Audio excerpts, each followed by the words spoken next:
જો આપણે તો પબ્લિક જોવા તો ખુશ થઈ ગયો. હવે આપણે તારણ માતાના મંદિરે પહોંચવા આવ્યા હતા અને વચ્ચે આપણે વાંદરાઓ આવી ગયા તો આપણે એમને ત્યાં પાર્લેજી બિસ્કુટ અમુક નાખ્યા. અને તમે જો અહીંયા કેટલું ઠંડુ જ વાતાવરણ છે. અહીંયા લોકેશન પણ બેસ્ટ છે અને જુઓ તમે આજુબાજુ વિસ્તાર અને આપણા હવે ગેટ મંદિરનો ગેટ આવી ગયો છે. અને અહીંયા તારણ માતાનો ઇતિહાસ પણ તમે જોઈ શકો છો માતાજીનો. આપણે આગળનો બ્લોગ બનાવેલો છે.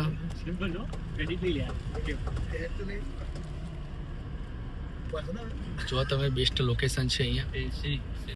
તો મિત્રો અમે ધરણમાં પહોંચી ગયા છે અમારા લોકેશન ઉપર. બહુ જ જોરદાર જગ્યા છે, એકદમ શાંત જગ્યા છે અને લીલોતરી પણ સારી એવી છે. આવી ગરમીમાં પણ એકદમ ઠંડુ વાતાવરણ છે અહીંયા. એ મારા બધા સાથી મિત્રો ભૂખ્યા રહ્યા છે તો નાસ્તાની તૈયારીઓમાં લાગી ગયા છે. રસ્તામાંથી કંઈ ખાસ તો મળ્યું નહીં, પણ આ સેવ ને એવું બધું નમકીન લીધું હતું. હવે ડુંગળી ને ટામેટા ને બધું કટિંગ કરીને મસ્ત મિક્સ કરીને પછી પેટ પૂજા કરીએ બધા. અને અમારા અંદર એક આ છે ને ભૂખડ, બહુ એક નંબરનો ભૂખડ. ક્રેડિટ પહેલાં લેવાની, સારી ક્રેડિટ. હા, મારો વિડીયો બનાવી કરીને વિડીયો સારા લઈ લેવાના.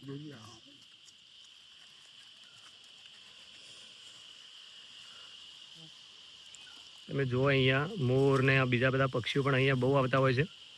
આટલા બધા એક સાથે મોર તો મેં પહેલી વાર જોયા છે. બહુ સારું કહેવાય કે આપણા ઇલાકામાં અહીંયા જે ધારણમાનું જે મંદિર કહીએ છીએ આપણે, તારંગાની નજીક આવેલું છે. ત્યાં આટલી ખૂબસૂરત જગ્યા છે, બહુ જ શાંતિમય અને જોવાલાયક. તો તમે પણ એકવાર અચૂક મુલાકાત લો આ જગ્યાની. ખરેખર તમે અહીંયા આવશો એટલે તમને પણ શાંતિનો અનુભવ થશે. જગ્યા પણ એટલી બહુ સરસ છે અને સ્પેસ પણ બહુ છે અહીંયા. જગ્યા સારી છે તો ફેમિલી પિકનિકનું પણ પ્લાનિંગ કરી શકાય. હવે સનસેટ થવાની તૈયારીમાં છે. 6-6:30 વાગ્યા છે. 7-7:30 મસ્ત અહીંયા ઠંડુ હજી વાતાવરણ થઈ જશે.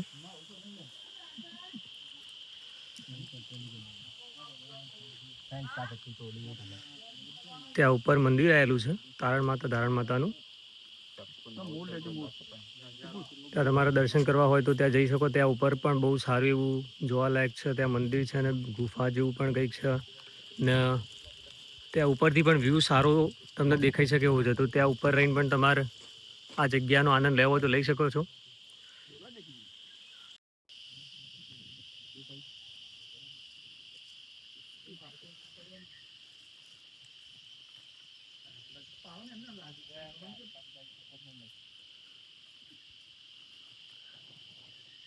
ખરેખર આંખોને જોવું ગમે એવું દૃશ્ય છે આ.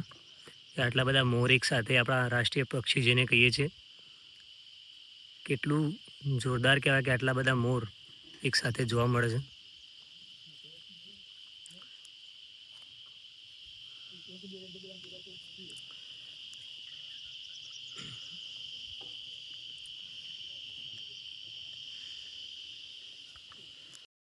મિત્રો તમે જોઈ શકો છો ધરણ માતાજીનું જે મંદિર અરાવલીની ગિરિમાળાઓમાં આવેલું આ સુંદર અને શાંતિમય આ જગ્યા છે. ત્યાં તમે તમારી ફેમિલી સાથે પણ આ જગ્યાની મુલાકાત લઈ શકો છો. બહુ જ શાંતિમય અને ખરેખર જોવાલાયક આ જગ્યા છે. દર્શનનો પણ તમને લાભ મળી શકે છે. અને અહીંયાનું વાતાવરણ એકદમ શાંત અને ઠંડુ છે. આટલી ગરમી હોવા છતાં પણ અહીંયા આવીને મસ્ત ઠંડકનો અનુભવ થાય છે.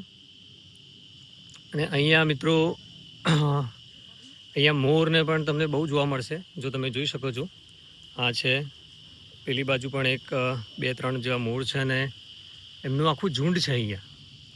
તો તમે વિચારો કે આ જગ્યા કેટલી સારી અને શાંતિમય હશે કે આ પક્ષીઓને પણ આ જગ્યા આટલી વાલી છે. જુઓ કેટલી શાંતિથી અને કોઈ પણ બીક રાખ્યા વગર ખુલ્લામાં મોર આટલી સારી રીતે એમનું જમવાનું કરી રહ્યા છે. અહીંયા બસ એક નાની ટપરી છે. તો જો તમે ફેમિલી સાથે આ જગ્યા ઉપર આવો તો અહીંયા નાસ્તાની કોઈ એટલી વ્યવસ્થા નથી, પણ હા અહીંયા થોડો તમને નોર્મલ નાસ્તો મળી શકે, ચા જેવું. તો જો તમારે લાગતું હોય તો અહીંયાથી તમે નાસ્તો કરી શકો. બાકી તમે અહીંયા આવો અહીંયાની મુલાકાતે તો બહારથી નાસ્તાનું આયોજન કરીને આવવું. જે રીતે અમે અને મારા મિત્રો બહારથી થોડો નાસ્તો ને બધું લઈને આવ્યા હતા. અત્યારે એની તૈયારી કરી રહ્યા છે. છાશને બધું અહીંયા તો નહીં મળતું, પણ આ બહારથી અમે લઈને આવ્યા છીએ. તો અત્યારે આ મિત્રો અમારા નાસ્તાની તૈયારી કરી રહ્યા છે. થોડી વારમાં નાસ્તો કરીશું અને પછી આ જગ્યાનો થોડો આનંદ માણીશું અને એના પછી આગળ જોઈશું આજુબાજુ થોડાક વાંદરાઓને એવું હોય તો એમના માટે મેં પાર્લેજી બિસ્કિટને એવું લઈને આવ્યા છે, જે મળ્યું છે એમના માટે, તો એમના પછી એ ખવડાવીશું. તમે જોવો ખાલી આ જગ્યા કેટલી જોરદાર છે, કેટલી શાંતિમય છે. અહીંયા બેસવાની પણ બહુ જ મજા આવે એમ. જો તમે તમારી ફેમિલી સાથે આવો અહીંયા તો ખરેખર તમને મજા આવશે. તમારી યાદગારી એક સારી બની શકે એવી જગ્યા છે.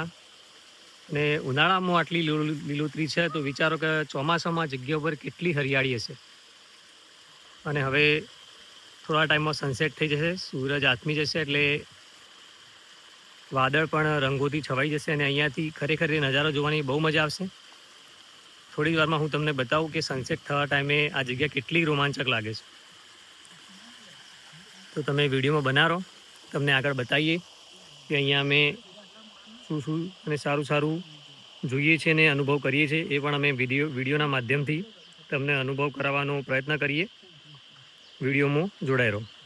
મિત્રો, હવે અમારું નાસ્તો તૈયાર થઈ ગયો છે, બધું કચુંબર રેડી છે. હવે આને અમે મિક્સ કરીએ. ગુંજનભાઈ મિક્સ કરશે, સારું એવું મસ્ત બનાવી દેશે આને ખાવા લાયક, અને પછી નાસ્તાનો આનંદ માણીએ. તો તમે પણ તમારા પરિવાર સાથે અહીંયા આવો તો આ બધું યાદગીરી માટે કરી શકો છો. તમે પણ અહીંયા નાસ્તો લઈને આવો, અને જો અહીંયા આવી શાંતિમય જગ્યાએ બેસીને નાસ્તો કરવાની અલગ જ મજા છે. તો તમે પણ આ જગ્યાનો આવો આનંદ લઈ શકો છો. છાસનું પણ અમે કર્યું છે, અને અમારા આ માણસનું તો કંઈ કહેવાય જ નહીં. અવાજ જો, એના માટે કોઈ રૂલ્સ નથી, કયા ટાઈમે ખાવું, કયા ટાઈમે પીવું. એને બસ ભૂખ લાગે, એના પોતાના જ રૂલ્સ છે અલગ. એ ગમે ત્યારે ખાવા લાગી જાય, પીવા લાગી જાય. ખરેખર આ પહાડોની વચ્ચે બેસીને નાસ્તો કરવાની કંઈક અલગ જ મજા આવશે. ચલો હવે ચાલુ કરીએ.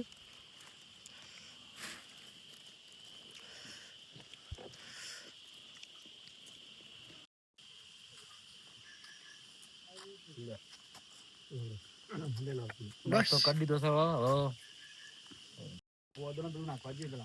નાસ્તો કરીએ છે. હવે પરબળો બધો જવાનું છે પાણીનો ચકલો માટે, આના માટે પક્ષીઓ માટે, અને વધુ પાર્લેજી બાકી જ છે. સારી સારું સાસ લઈ જાઓ.